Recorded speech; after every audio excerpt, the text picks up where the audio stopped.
ప్రజలకు విజ్ఞప్తి, మీ నియోజకవర్గానికి సంబంధించిన ఒక్క సమస్య పైననే ప్రస్తావించవలసిందిగా మిమ్మల్ని కోరడం అవుతున్నది.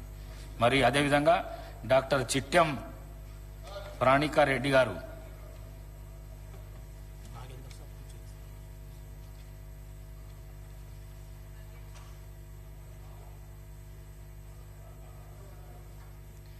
అధ్యక్ష, ఈరోజు కొత్తగా ఎన్నికై మొదటిసారి ఈ సభలో మాట్లాడే అవకాశం ఇచ్చినందుకు మీకు ప్రత్యేక ధన్యవాదాలు తెలుపుకుంటున్నాను అధ్యక్ష.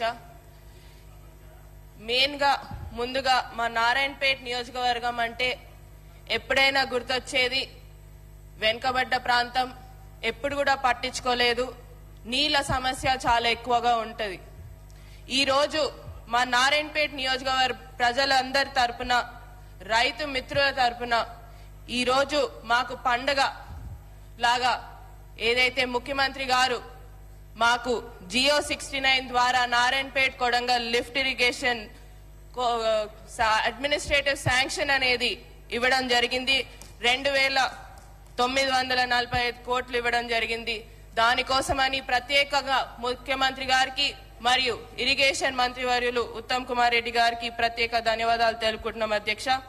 దీనికోసం ఇప్పుడు దాకా మా రైతులు చాలా కష్టపడ్డారు.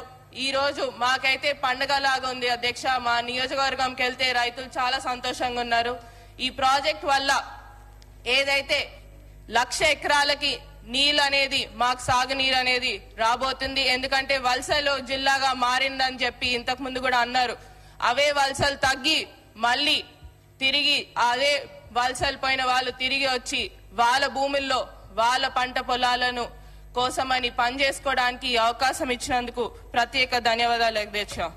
దీంతో పాటు 2 సమస్యలు అధ్యక్ష. మా దాంట్లో ఉన్నది ఏంటంటే మెయిన్ గా నారాయణపేట్ అంటే గుర్తొచ్చేది చేనేత రంగం అధ్యక్ష.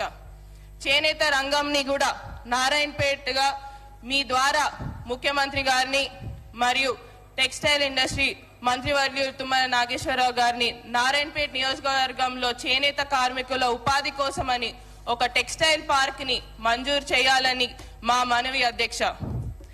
దీంతో పాటు చాలా ఉన్నాయి అధ్యక్ష సమస్యలు. ముఖ్యంగా యువకులకు ఉపాధి కల్పించాలని దానికోసమని ప్రత్యేకంగా ఇండస్ట్రియల్ పార్క్ కానివ్వండి, ఫుడ్ ప్రాసెసింగ్ యూనిట్ కానివ్వండి, ఇలాంటి ఏర్పాట్లు చేస్తే మాకు అక్కడ ఉన్న యువకులు అన్ఎంప్లాయ్మెంట్ గా చాలా మంది ఉన్నారు అధ్యక్ష, వారికి కూడా ఉపాధి అందుతుందని తెలియజేసుకుంటూ, దీంతో పాటు చివరిగా నేను డాక్టర్ కాబట్టి అధ్యక్ష ఒకటే, అక్కడ మాకు స్టాఫ్ అనేది చాలా తక్కువ ఉంది అధ్యక్ష.